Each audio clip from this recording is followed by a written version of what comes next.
You have to be careful about making a weird show or watching a weird show.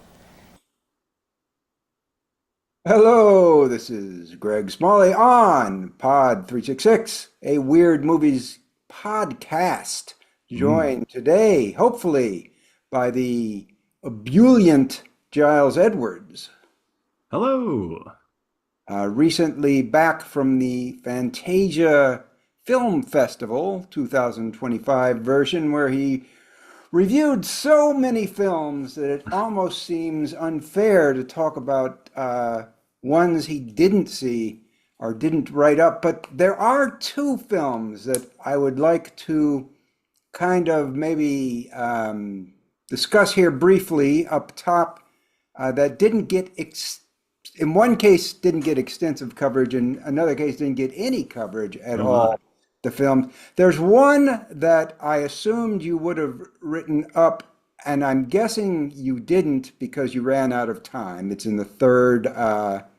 It's in the third main or the third omnibus one. And then there was one that you didn't apparently see or comment on, at least at all. Do you know which two films I'm referring to by? Well, I can guess that I got one of two guesses. I imagine Obex might Obex be. is, yes, Obex is one. hmm As for And the the one one I that you missed, apparently didn't see at all. hmm,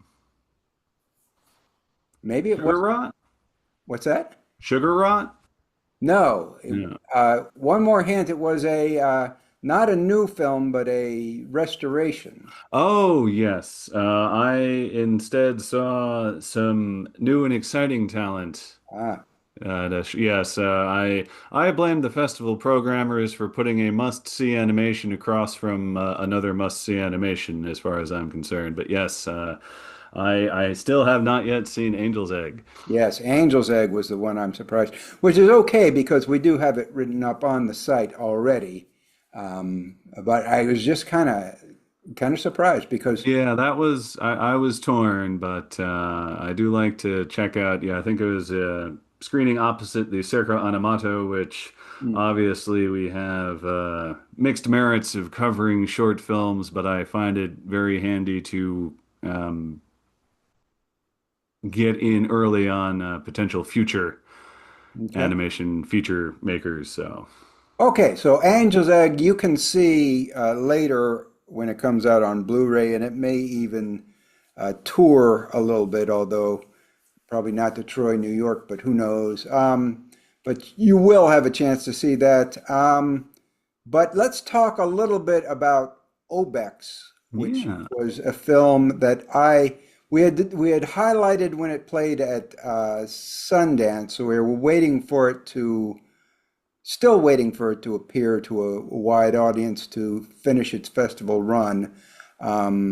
But I'm assuming you saw it too late to give it a full write-up. But what can you tell us about Obex? Well, I can tell you that it certainly deserves a full write-up and is one of the only movies where I recognized the cinematographer credit, because that's not a name of a role I normally um, remember, but that's because we've interviewed this particular cinematographer previously for another movie that I think I did a full write-up. I think it's the guy from Love and Work, Oh, okay. Yeah. Peter O's, and obviously that's a very particular name.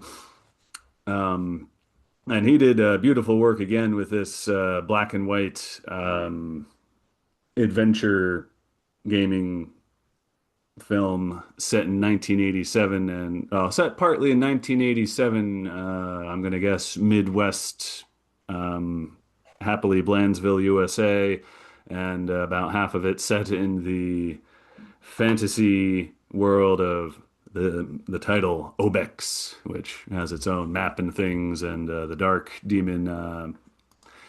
Geez, I think I might have his name, Ithrax or something like that, as Connor Marsh goes out to save his dog. All right. So it's a video game alternate reality thing, but it's from Albert Burney, who we remember from Silvio, the gorilla suit movie, and also Strawberry Mansion. So his other two movies, I think he may have thrown another movie in there that we didn't see, are both weird, and I was presuming this one was going to be pretty weird as well. Yeah, this the short thing is yeah, the shorthand review was my fault, not the movie's fault. No problem. I assume, like I say, I assumed you just ran, probably saw it very late in the festival's run and ran out of time to give it a full write-up. So let us then, having covered that, uh, put a tidy bow on Fantasia 2025. Let us discuss the new release movies that we will have this week. And there are, you can see them, Giles? Oh yes, see Okay. five, There are five. five of them, and surprisingly, this is unusual. Three of them are actually in theaters this week. Only two are physical media releases. So we're going to spend a lot of time probably trying to talk about the three new ones. The two physical media ones you will have had chances to see before, but this would be, your chance to own them. But these three you haven't seen at all. Most likely, unless you're, some lucky film critic who got an advanced screener. So let's talk about this one first. I think might have the most immediate appeal because of the name that you'll see at the top of this poster. But meanwhile, do you want to describe this poster, Giles? Sure thing. The name of the film is done in a nice 70s retro all caps yellow colored font there. It's two words joined by an ampersand. I'll give that hint. And below this title are two kind of older middle-aged guys, one a black gentleman in a well, as much as you might be able to guess what a vibrant red-brown shirt might look like, he's wearing such a thing. Well-coiffed afro, good mustache, dark shades, and he's in a sort of side embrace with a white fella who has a passing resemblance to a famous individual in the field, very fairly passing. At least the haircut is done in the style of a particular celebrity singer, and they are looking presumably straight at us. Hard to tell with the black gentleman in that he's got such dark shades, but they are, you know, looking cozy together and sort of post hippie in their garb and late in their careers, as their age suggests there, and they are in front of a strangely ominous black cloud background, which I wouldn't necessarily have associated with the up-tempo byline here, but there you are. And it has a tagline, It does. Together in perfect harmony. which might lead you directly to the title, which is Mhm. Ebony and Ivory. And as I said, the reason that this may catch people's eyes right out of the gate is what it says at the top from Jim Hosking, director of The Greasy Strangler. So this is reuniting Jim Hosking with Sky Elobar, who is the white gentleman in the poster there, who looking quite different from his appearance in The Greasy Strangler. He played, of course, the son, not the strangler, but the son of the strangler in that canonically weird movie. This one, Ebony and Ivory, appears to have a similar tone to The Greasy Strangler, but of course, much different setting and plot. I'll read you the plot synopsis. Ensconced in his Scottish cottage, Paul invites a perpetually enraged Stevie for a meeting of musical minds, continually running afoul of his sensibilities with every passing interaction. So, not to put too fine a point on it, what we have here is a sort of imaginary, very imaginary I guess, biopic, sort of historical, musical, biopic, comedy, absurdist thing about the creation of the hit single Ebony and Ivory. And the first odd thing you may notice about it is that Michael Jackson has been written out of the writing of Ebony and Ivory Hmm. and replaced with Stevie Wonder for unknown reasons. Perhaps he just thought Stevie Wonder was funnier, or perhaps it's goes Well, deeper than. let's check. Actually, You have an answer for that? I do because Okay. it was, let's see, looking at Wikipedia, Ebony and Ivory is a song that was released in 1982 as a single by Paul McCartney featuring Stevie Wonder. So Michael Which makes Jackson. me wonder, because I'm also remembering the collaboration with Oh Michael my Jackson. Uh, gosh. I think we've been, what is it? It's not the, it's the Mandela effect. We've been mm, Mandela effect. yeah. Yeah, we remember it wrongly. Okay. So that was kind of dumb on I would have dumbed it too, but yes, so appropriately, this features characters named Paul and Stevie hanging out. yes. Paul and Michael Jackson must have done another one together, but No, they sure did. I really thought it was Ebony and Ivory, but there we go. Well, after that bit of embarrassment, which we won't edit out for just to show we are not infallible by any stretch of the imagination, we do have for this one a trailer, and I'm going to read you the opening card of the trailer because it contains some information about the movie that may be even more important than the plot synopsis there, which was kind of straightforward. The Red Band trailer, after the little announcement that it's not approved for audiences, has the following text. This film has not been rated. Sensitive viewers, please be aware that this film contains copious foot strokies, nude impressionistic prancing, one very large frog, excessive breaded vegetarian frozen foods, and a doobie and a woobie. So, Okay, I wasn't sure if I saw the word prancing in that warning, but I guess I did. well, I've got it stilled, so there it is. There it is. Expressionist prancing. Yes, within the trailer, I don't think there's a tremendous amount of prancing, but No, the trailer is, I guess, R-rated if only because of language. language and nudity. Oh, is there? Okay. Well, it's kind of fake nudity, but there is some obviously, I believe, fake pubic hair there in the trailer. Oh, yes. Um, like a Oh, yeah, that one flash on the screen, right? Yes, the trailer is very red band, which is why we're one reason why we're not showing it here, and contains a good amount of repetitive swearing. What did you think of the trailer in general, Giles? Um, it looked it looks like this movie is doing what it wants to do, and looks like something I'd probably enjoy seeing myself. It seems very silly.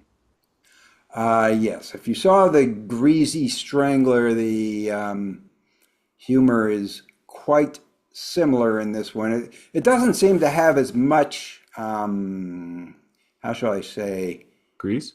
grease. Well, it definitely doesn't have as much grease. It doesn't seem to have as much texture as it's all kind of limited to this one setting. Most of it appears to take place in this Scottish cabin, sometimes on a beach, but very limited setting and just two characters.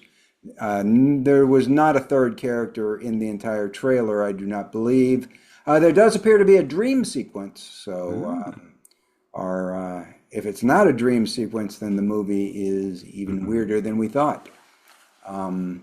But you can check it out by following the links to the Ebony and Ivory WTF website. That's Ebony spelled out AND Ivory .WTF you'll find a link to the trailer, some stills, and more information about the film. I will review this next week, or at least I'm planning to, unless things go awry for some reason. I should have a review of this one up next week. It is from Drafthouse Cinema. They haven't put out anything in a long time, at least not that I can notice or I remember, but they did put out the original Greasy Strangler, so maybe that's why they're putting out this one. And I will say, so it's going to be debuting in Drafthouse theaters across the country. So most major urban centers have a Drafthouse in them. And then after that, will be appearing in some other cities, including Louisville, Kentucky, although I planned to see it before then, but it was just a little strange. These movies never come to Louisville, Kentucky, but there it is. So that's Ebony and Ivory. Look for a report on it next week. But let's move on to the next movie we're going to feature today, coming up in theaters. And I have a still here for Giles to describe. All right, this lots of pink overtones with a lightly cloudy sky. Worth mentioning that this looks like top of the line mid-90s 3D graphics. There is, we can see in the distance, electrical towers connecting wires, bringing that to points of interest, possibly even to this this hot dog stand, or at least, well, if not hot dog stand, then a sort of a commemorative, I don't know, tourist thing advertising the world's largest hot dog. And above this sign, which is on a very geometric formed and geometrically decorated red and white check building, is a very, very large hot dog with, it looks like, drizzles of ketchup and mustard on it. And there's a parking lot near this delightful, I don't know, something you might be able to take off the exit of a highway to check out, have your photograph taken, maybe get some postcards. And it looks like there's a men's and women's room there, done up in conical cylinder style, a la, I guess, ketchup and mustard dispensers, resting near a single. Oh, okay, there are two picnic style benches and a trash can. So I'm hoping that at the world's largest hot dog stand, you can get some hot dogs. That is a large hot dog. And yes, you can get hot dogs there, I'm pretty sure, because our protagonist in this film, which is called Boys Go to Jupiter, is a fast food or food delivery guy. He's probably picking up an order there, most likely picking up an order there for delivery to someone via his bicycle or perhaps a skateboard. Yeah, it's also, I think in the trailer is one of those terrible thing. Well, not terrible, that's judgmental. One of those odd things that's basically you're standing on a plank with wheels on either side and just sort of use your body to direct the forward or lateral motion of the thing.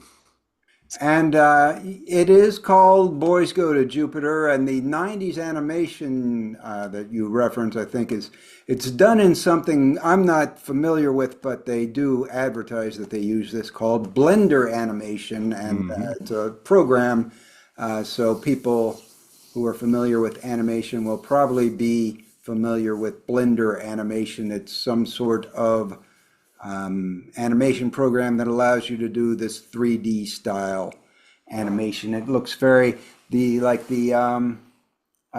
is stylistic rather than a feature of Blender animation, I'm sure. But for example, the cars look like little cardboard cutouts, although they're four-dimensional. Everything looks like a toy. Yeah, the closest aesthetic I've seen to this was a TV series.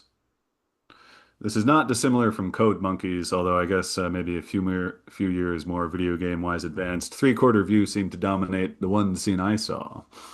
Yeah. And it's a coming-of-age film frequently described by critics with terms like otherworldly, surreal, bizarre was one, perhaps. We, in a rare bit here, we're going to show a clip from this one because I do have a clip. Normally, we cannot do clips very well if they come off YouTube or something else, but since this is on my hard drive, it should play a little better with less jitteriness. And if you are, of course, listening to this, you will not be able to get the full impact, but we're going to do it anyway. Giles, can you see the screen? I can see the Okay. convenience store gas station. I'm going to hit, well, maybe you should set the scene first before I start screen sharing. Sure, we've got a nice purple toned gas station convenience store. There is a trio of youths scattered around the front of it. One of them hanging out in the parking area, two others on the curb and on a little structure there. And coming into this parking area is a boxy SUV looking thing. All right. Well, here we go. We're going to play this right now. Boy on a skateboard.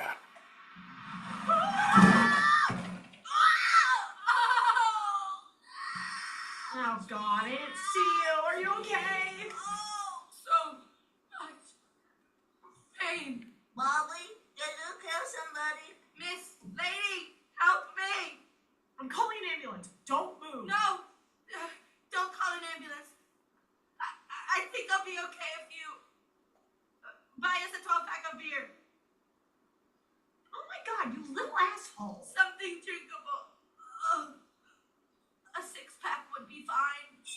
¿Está todo bien, señora? That lady ran over my friend. I got the whole thing on tape. Oh, this place is a zoo. I'll be getting my gas elsewhere from now on. And these little cretins should be in school. Yeah, that's your opinion. Molly, I'm the pain. Ay, no, chicos, no vean problema. Váyanse. This curb is public property. We have human rights. ¿Ustedes creen que me importa? Pues no. ¿Saben cuál es mi fantasía? Que un camión venga, se estrelle contra la gasolinera, explote, los mate a todos, me derrita la cara y me den 6 meses de vacación pagada. Váyanse. Okay, man, chill. It's all good. We have places to be. We do? All right. What do you think, Giles? I think it looks amusing. I definitely suspect it's worth us checking it out. I don't know Spanish. Yeah, me. I'm interested to find if perhaps whatever version we see may have some subtitles, but I do like the depiction choice of the woman who's driving the car is shown just as this massive face taking up the entire rolled down window section of the SUV, and the Spanish-speaking proprietor of the gas station is just again another face taking up the entire section of door that he's speaking through. So. Yeah, I wonder if that how far that goes throughout the movie, if that was just unique to that scene, or if all the non-main characters are depicted as two-dimensional people in portals. Perhaps. That clip was probably, hopefully, more conventional in its structure than we've been led to believe from the early critics who are calling it things like otherworldly, surreal, and bizarre. Additional comments from the trailer, any, Giles, or? Well, I guess my hope is that the clip is more indicative of the movie than the trailer is, because the trailer had, I don't know, a whole lot of soft music emotion stuff going on, whereas that clip was pleasantly silly and a little absurd. Yeah, well, it's clearly a coming of age type thing. Oh yeah, that's just my preference. I'm not saying it'd be a better movie to be, just pleasantly silly and a little absurd, just for my own entertainment. Mm.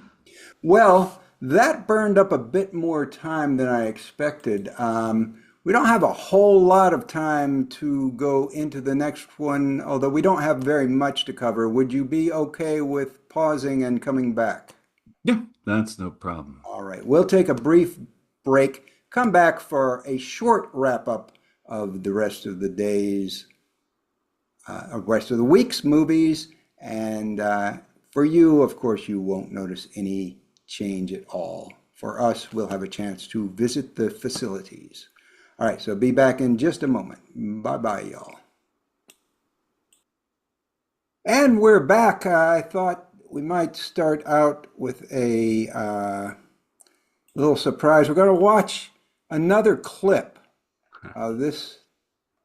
Let's see if we can watch another clip. This would be a clip from, well, you'll see what it is. Sort of. Do you see a clip there, Giles? I see the gas station again. Okay. On skateboard. All right. Well, there's.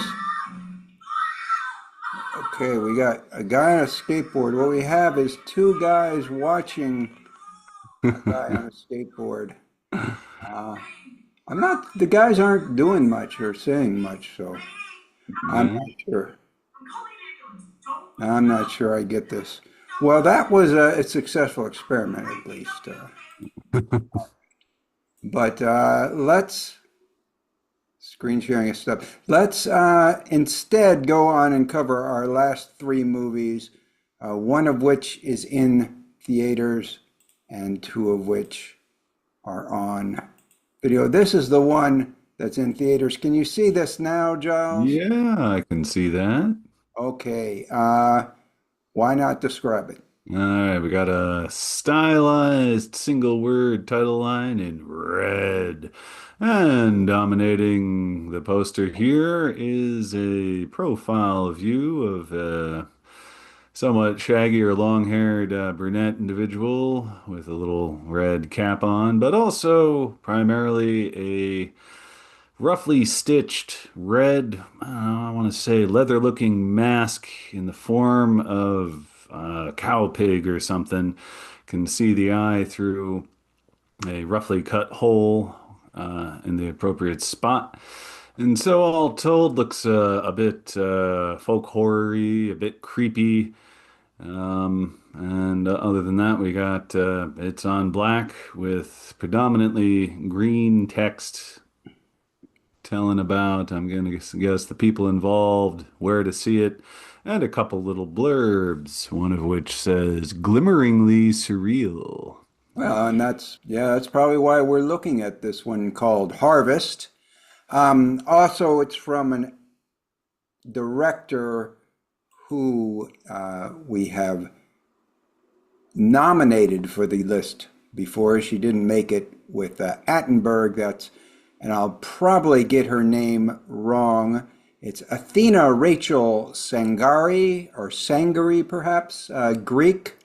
Although this is not a Greek movie, but she's sort of a follower of Yorgos Lanthimos in the Greek New Wave, probably the second major figure from the Greek New Wave.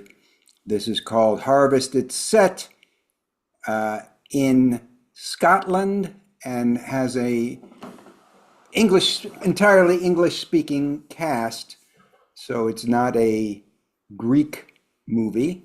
Caleb Landry Jones is the star, and it's really hard to get a grip on this one, what it's going to be like, based on the pretty oblique synopsis and even more oblique trailer and everything I've read about the film.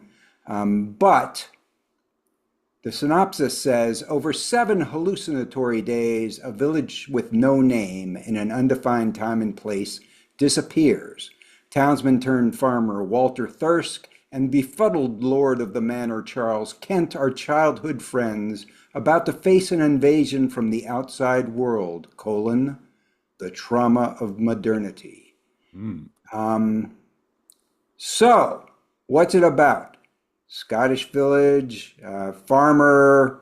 There is a plot apparently about somebody sent in to map this territory for the lord of the manor there. And as they map it, they begin to parcel it. And I think when they're talking about the town disappearing, they mean the old way of life disappearing more than the an actual disappearance, although we haven't seen it. The trailer makes it look like a period drama, right? With not, I don't know, not a lot going on from the reviews I read. Still not a lot going on. It's going to be a slow-paced, maybe Tarkovskian type experience. Giles, did you get anything more than that from the trailer than what I've been able to determine? I mean, man, nothing to speak of. Yeah, as we see various people working the land and someone observing them working the land and placing them as little red dots on the map that they're putting together. And whenever I see maps, I tend to think Peter Greenaway, because he has an obsession with those, and one of his longer early shorts uh, is exclusively a bunch of maps, so there might be some of that influence as well. So who knows? Could be. It's adapted from a novel, 2013 novel. A number of reviews point out that the novel is about incipient capitalism, and it's about capitalism coming to, I guess, kind of the dawn of the medieval world turning into the modern world. The one review I read suggested that it may go so far as to be Marxist in its outlook. So I don't know. That might come from the original novel. It might be something that's in the movie. I just don't know. As I've said, from everything I've seen and read, it's really just hard to get a handle on what's going on in this movie.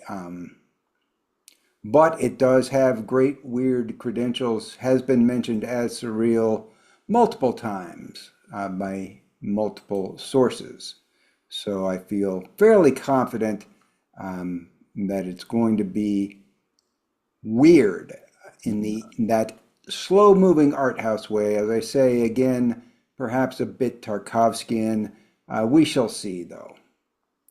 Any final comments on that one, Giles? No, the very fact that we can't get a grip on it, though, is, I'd say, a promising sign. Well, it may be that they're keeping the weird stuff out of the trailers to try to get people to come in to the movie who might be looking for a period drama. Oh, yeah, the art house squares as opposed to the art house weirdo market. I don't know. Smaller. We don't know. It's debuting in a few theaters this week, and it's from Mubi. It's going to be then streaming on Mubi, and it'll probably, given Mubi's business model, as I've observed it, be streaming exclusively on Mubi, at least for quite a while, if not for as long as they can hold on to it. So it may be a little bit more difficult for people to see than some of the others, at least for non-Mubi subscribers. Although you can get a subscription to Mubi for either free or cheap, a trial subscription for a short period of time and watch everything you're interested in if you want to kind of game the system like that. But that's Harvest coming out this week. And let's move on to the two physical media releases. We'll start with this one of the more recent movie. This is the first time I believe this has been on physical media, although there may have been a pre-release edition of this, but this is the one people can buy. Do you want to describe this back cover for us, Jeff? Yeah, this is mostly text over slightly different colors. Title of the film, one word, is in large letters at the top. Along the edge, there's some technical specs, I'm guessing, and an indication of the special edition features in the bottom third of this. And the one picture provided is a winter scene with two gentlemen standing at a doorstep in conversation with each other. One of them is a Short haircut, close cropped fella in a puffy jacket, tie, brown slacks, very, office normal looking. And the other fella seems bit more vibrant, has a blue puffy shirt thing, over which is looks like maybe a gilded kind of over tunic, almost seems to be wearing maybe a cape thing. And he's got, it's like Cuban heeled shoes, possibly cowboy boots, and he's got shaggier hair and a mustache. And I guess also worth noting, in addition to the little stairway up to the house on this porch scene, is there's a wagon full of drums resting outside on the right-hand side of the screen behind the more staid office fellow. Right. And so this is, of course, the Blu-ray release for Friendship from Tim Robinson, starring and showcasing Tim Robinson with Paul Rudd as the cool guy who's the object of Tim Robinson's desire for male friendship. Let me read the back cover synopsis that they supply here. Suburban dad Craig's anodyne existence is jolted to life when he falls hard for his charismatic new neighbor. But as their easy rapport gradually buckles under Craig's enthusiasm, his attempts to make a new adult companion threaten to ruin both of their lives. Co-starring alongside Paul Rudd, comedy virtuoso Tim Robinson, I Think You Should Leave, delivers an unforgettable performance in this painfully hilarious testament to why men shouldn't have friends. And this movie I have seen and reviewed is not that weird. It is in this, it's sort of the, it's a comedy. It's weird for a comedy. It's in the kind of experimental, avant-garde, verging on anti-comedy style. The same thing, kind of in the same genre as Ebony and Ivory and Jim Hoskins, but much more accessible to the general public, kind of on the borderline between a regular comedy and a sort of absurdist anti-comedy. There is at least one really good trip scene, which I think everybody would enjoy in this, when Tim Robinson licks a toad and takes a psychedelic journey, man. That's quite amusing. What we have on this special edition, we have the features here, which I can read to you. Filmmaker commentary with writer-director Andrew DeYoung, director of photography Andy Ridzwiski, I guess, and Connor O'Malley. Deleted scenes, men talking in the dark, extended Q&A. Connor O'Malley, extended garage scene. 6 collectible postcards with behind-the-scenes photography, and then some specs for you. It is a Blu-ray, not a 4K, so we might potentially see this again in 4K someday. It's from A24, of course. Anything to add, Giles? No, I haven't seen the movie. You haven't seen the movie, and I have. So, as I said, it's worth seeing. Not gonna be anybody here's idea of a super weird movie. For the regular, average mainstream viewer, it may be the weirdest thing they ever see. It's one of those kind of movies. So, but there it is on Blu-ray. And one last thing I'll mention: now that the Blu-ray is out, that's about the same time that the price on the VOD drops from that premium pricing of about $20 to a more manageable number of around $5 or $6. So now's a good time to see Friendship on VOD if you've waited for it, because it's probably as cheap as it's going to get for the foreseeable future. And we have one more movie, physical media release. Also a movie that's been previously released. I think, even though it's a relatively new movie, I think it's been released multiple times, but Yes. it is again. Giles, do you want to describe this spread, Yeah, cover spread. with pleasure, because this is a fully open case of the ultimate form of distributing data-filled discs. This is a steelbook. Mm. So we've got this. Not just a steel book, Oh but no, this is 4K. 4K UHD steelbook, and Doesn't have frankly, that, but I think we all describe. have. I'll have to wait for the afterlife for anything that's cooler than this. So we've got the spine here with the title on it in black. Left-hand side, we see the back cover, which has a all capital font little blurb about the experience inside, and that is superimposed over a Now we got a young woman here with dark hair, much of it obscuring her face, but we can see enough of her face to see a kind of crazy looking intense eye. And since I've seen this, I might be guessing more than is actually shown, but in the bottom right, we possibly see that, oh, one of her arms is restrained as she is seated in this chair, gazing at something that is over our right shoulder as we're looking at her here. And that's the back cover. And on the front, we've got a sort of combination, I don't know, stylized noir painting meets photographic realism thing going on, done in various sepia into black tones. With upper left-hand corner, got a massive owl perched, stylized owl perched on a skyscraper in front of a white moon.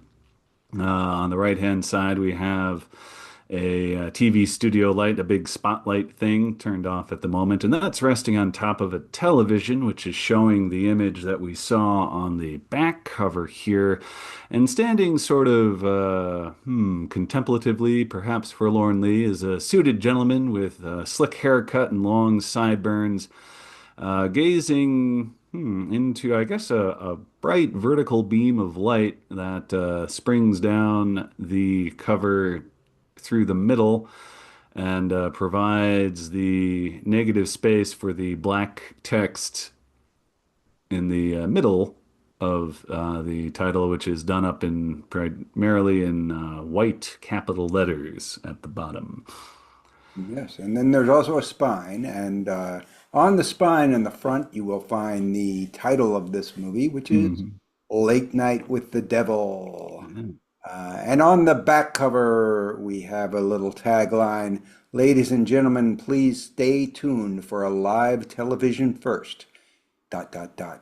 as we attempt to commune with the devil." And probably not a shocking spoiler to say that, yeah, they do actually pretty much commune with the devil in this movie. So the movie, as you might have already known, since it's been out for quite a while, is presented as a kind of found footage thing of the last broadcast of this late night TV show, on which it was broadcast on Halloween night sometime in the early 80s, I believe. 77, I think. Late 70s? Okay. Yeah. Late 70s. And broadcast on Halloween night. And the major guest, was a girl who claimed to be possessed by the devil, or who was claimed to be possessed by the devil. And of course, the live broadcast doesn't go well, to put it least lightly. Good Halloween movie, I'd say. Good. I'm surprised, in fact, that they didn't wait to Halloween to October to release this particular version. Well, who knows? Maybe there'll be another one. Maybe there'll be another one. Is this from Shout Factory? It doesn't. That's a good question. I don't have. Is it indicate on the little red part on the spine there? That's what I was thinking. That red. Just the spine said Shout Factory. I could be wrong. No, it's IFC because it's a Shudder original. So it's. With this version, I will point out, they advertised no sort of digital special features. Doesn't mean that they aren't on there, but they're not advertised. However, they do advertise that the Steelbook comes with limited edition collectibles, including Night Owl's logo air freshener, autographed photo of Jack Delroy, who is the star there. Conversations with the Devil bookmark. I could use a new bookmark. And besides the 4K UHD disc, it also comes with both the DVD and Blu-ray. So there you go. The set, as I recall, looks a lot like Merv Griffin's old set.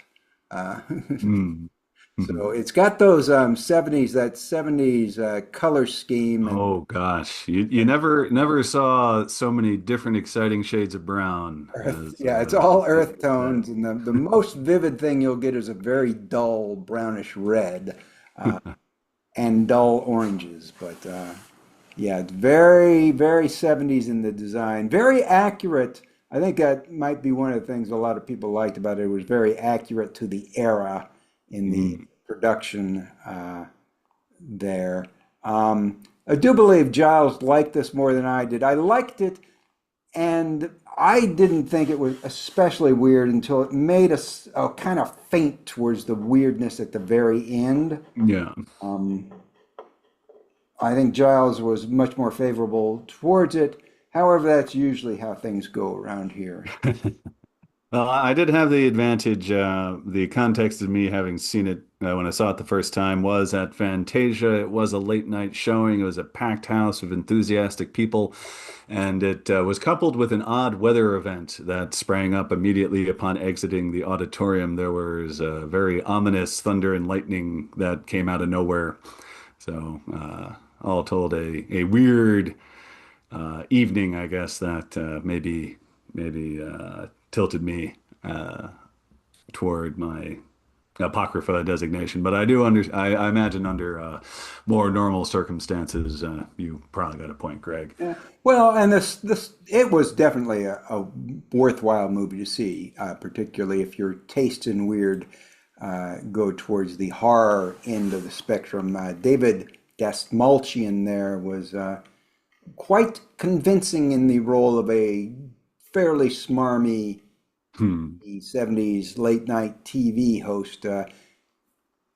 I'm actually a little surprised his career hasn't taken off more since that, because at the time everybody was talking about how great his performance was, and he was not super well known before that. I mean, he'd been in Joel Petreikas films, for Christ's sake. So, well, he also, yeah, I guess, yeah, his main claim to fame had been like the henchman of the Joker in the second Christopher Nolan thing, and I'm sure that was all well and good, but it's like, oh, okay, so that's okay. And also, yeah, I'm just taking a quick peek at his resume.